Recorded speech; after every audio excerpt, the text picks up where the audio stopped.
Welcome back. We've had Brett on before. Today we get to hear Brett and hear him talk about his new team that he's on. Brett is now at Whitney Bank, and there's a lot of good benefits in working with a lender who is also affiliated very closely with the bank. And so if you want to know the benefits of that and also hear more about what Brett is doing, check out this conversation with Brett Pellissier. All right, welcome back to the show. Brett Pellissier with Whitney Bank. Yeah, with Whitney Bank. This round. Excited to hear about your new endeavors at Whitney Bank. Of course, Courtney Fricky on the real estate episodes with me. I've not done a podcast in maybe one last week. So I'm you're hyped up and ready. Excited about doing some video back in the studio. Yeah, it's exciting. You're going through some withdrawals. Yeah. You need a patch that said podcast withdrawals. That's what it stands for, podcast patch. There you go. So Brett, we're excited to have you back. Yeah, thank y'all. I'm excited to be back. Two great minds in real estate, and always love picking y'all's brain and learning more about y'all sides of the business and how it relates to mine. Yeah, for sure. And it's fun because just kind of getting started the conversation a few minutes ago, we were talking about the things that we're doing together and how we kind of market to realtors at the same time. But before we get into marketing, I want to talk about the move that you recently made, right? So, you went from mortgage broker to bank. And there's a big difference in that. So tell about what you're at now. I'll correct you there. I was still working for a bank, but the mortgage company was a division of the bank. Gotcha. So separate. So it wasn't really a mortgage broker. It was just true mortgage company. It just had a division. Bank, mortgage division of a bank, but it had the back end and everything. But it was just, a different business model than a normal mortgage broker versus a mortgage lender at a banker role. And so for those who saw the last episode where with you and Mary Jo, and they got to see, hear a little bit about you then, but let's talk about the move you've made since that last episode. Yeah, so towards the end of February, I started looking around for some new jobs, just was looking for, better opportunities, better fits. And I got with Hancock Whitney, and, I previously worked at Assurance Financial. There was about 10 to 12 loan officers who had recently moved over to Hancock Whitney from Assurance. And these aren't just like regular loan officers. They've all been in the business for 10, 15, 20 years, and they're all producers, always finishing between, in the top 20 of Assurance, really solid loan officers. So interesting to see a trend, right? Yeah, exactly. So, I was ready for something new, and when I started talking to Whitney, I started thinking wait, I don't really hear of too many Whitney Bank loan officers in my market, right? All the people I know from Assurance, they're in the Baton Rouge, Lafayette market. They're great. But I didn't hear of anyone from our market. So I'm like, okay, this could be a good opportunity for me to capture some market share. Mm-hmm. So, I talked to them, I vetted it. I know that they weren't going to move somewhere. They're no BSers, right? So they'll tell you the good, bad, the ugly about everything. So I really vetted it with them, made sure, okay, is this going to be a good fit for me? Is the products and pricing good on everything? What's the process? Because, I don't want my clients, I don't want them, I have to go back to them 100 times for 10 different pieces of documents. I like things to be very efficient and, close smoothly and everything. So, after vetting all that out, talking to them a few times, I talked to a few different lenders as well. I just felt the timing was right, and it was a good fit for me to join Hancock Whitney. Yeah, but Hancock Whitney is a local bank that's, it's a merger of two, New Orleans Bank, Mississippi Bank, a couple years ago, which is Hancock and Whitney Bank. Now they're one bigger setup. Yeah, it's when I was at my other company, I was the local person in the market, right? So I was trying to get some name recognition. It was nationwide, but you were local. Right. Well, yes, correct. Regionally. But it was still small shop overall. But Hancock Whitney is, you get calls, I've been banking with the Whitney for 40 years, type deal.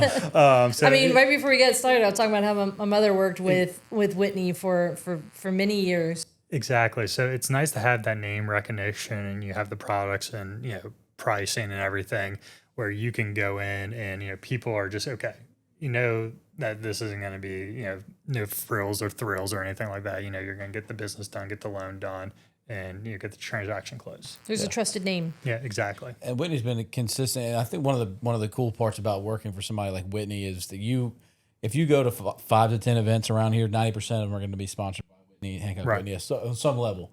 So it's good. You're like, we're all here to try to better our community and have our kids raised in a community that we enjoy. And so from all of those standpoint, that Whitney's putting their money back in the market in which you're investing your time. Yeah, exactly. I mean, the LSU baseball game last night and this morning, LSU or Hancock Whitney, the sports or the bank partner of LSU Athletics. So, their brand's everywhere. Yeah. Exactly. Yeah, you gotta love that. Yeah. It's fun whenever they're winning. Yeah, I like the koozies. Yeah. It's fun whenever LSU's winning. So tell me the difference between just a traditional mortgage lender or mortgage broker and a bank. Yeah. So your traditional mortgage lender, okay, well, there's a couple different ways to talk about this. So you have mortgage brokers, right? So what mortgage brokers are doing, they're independent mortgage shops. So, I sell mortgage, but all their processes, their process and their underwriting is outsourced to their investors, such as UWM, Flagstar, Freedom, Rocket Mortgage, all those. So those companies are actually doing the underwriting. Yeah. And then you have to hire a third party processor to process the loans. So, I know that process has gotten better, but sometimes there could be hiccups. Okay, if you want to get something closed or underwritten in a short time frame, well, doing it through the broker side, it may take a week before you get that back. It's because you're not relying on somebody that's internal to that Exactly. you're speaking to. They have to reach out to somebody else who's got their own process, their own client. That the broker's just one of them that has the process. Correct, and that underwriter may be servicing 20 different brokers across the country and servicing 100 loan files at a time, right? So their lag time may be there, but versus Hancock Whitney and being a mortgage lender through a bank. Is we have all that internal, I have a weekly meeting with my processors. We have daily calls with all of our underwriters, our head of underwriting, 9 o'clock on Monday, Wednesday, Friday, 10 o'clock on Tuesdays and Thursdays. And you have the floors are yours. You can ask any questions, any scenarios you got in there over the last couple of days. Wow. They'll walk you through it. So it's a great way to really vet what's going on. And you'll always have an answer within 24 hours because the next meeting's coming up. Yeah. So along with that, you do, processing, underwriting, compliance, closing, all that's in-house. You pick up the phone, call somebody, they're going to answer, walk you through the problem, and get everything to the closing table. Yeah. And whenever you say that there's underwriters involved, those underwriters are processing the loans that the bank's going to keep, or are those also loans that they may sell on the back end? So it's both. So some loans will be kept in the servicing portfolio, and some loans will be sold, like every true mortgage company, right? Yeah. And I find that most mortgage companies right now are selling more of their paper than they are retaining. Okay. Just to give in. So instead of keeping it in their portfolio in-house, it's all packaging it to resell in the secondary market. Exactly. And how that works is, it takes, whenever you sell the mortgage, you get all your money up front, right? But the cost to originate a mortgage may be, between $8,000 and $15,000, right? And it takes a lot of time for the interest payments to catch up where you break even. So it may be 3 to 5 years, or if not longer than that, right? Yeah. So the bigger companies with the larger servicing portfolios, they're more willing to take those risks. But when you're a higher interest rate environment, the economy is a little shaky. Not everyone wants to take those risks. So a lot of mortgage companies are selling off. Now, we do service all of our portfolio products. Gotcha. So that's something that doesn't check the normal boxes.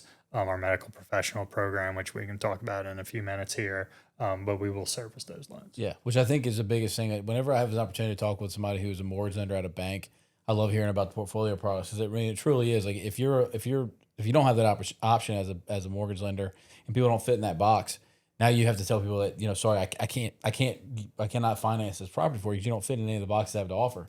But when you have a bank and you have somebody who's credible, like a doctor or a business owner that's doing very well on and it, maybe not on paper, but in reality practically they are, you have the ability to make a decision and say yes, even if they don't fit in some box you set up. And that's what a bank does for you. And having a relationship with somebody who has both options at the bank is a big deal, in my opinion. I mean, how many deals have you been able to save because you have the opportunity to lean on the bank or somebody, the board at the bank to make a decision as opposed to a yes or a no? Yeah, so I've actually haven't crossed that yet, but there's been scenarios where we're like, hey, can we do this? And they're like, okay, we had to present it to the board or the head of mortgage and everything. So you just have to have all your ducks in a row, but you have that option. Yeah, you have that option, which is great. And that's a huge part. I mean, I know of situations where, again, people didn't fit in the box and it was able to go before the board and ultimately decisions were made because you're not having to then sell it to someone else. So therefore you're having to check everything off and you're like, no, we can't go outside the lines. You're saying, no, we can assess the situation and say, yeah, this actually works for us, And And so that's a big benefit. So talk about the doctor program. I know Whitney Bank has obviously said that the physicians in this area that have gone through medical school that have a job are people that we want to build a relationship with. So how does that relationship work? So we have the physician's loan program. It's for MDs, DOs. There's a couple other designations that are available for it, but it's 100% financing. So meaning no down payment, no mortgage insurance. The interest rates are very competitive on it, and we currently run some specials on it. If a doctor wants to open up their bank accounts with us and get auto debit and direct deposit into it, they're going to get a little bit of a bonus for that, right? Nice. So it's really strong, I would say. I've compared this product against other banks in the area, even other companies, and it's good.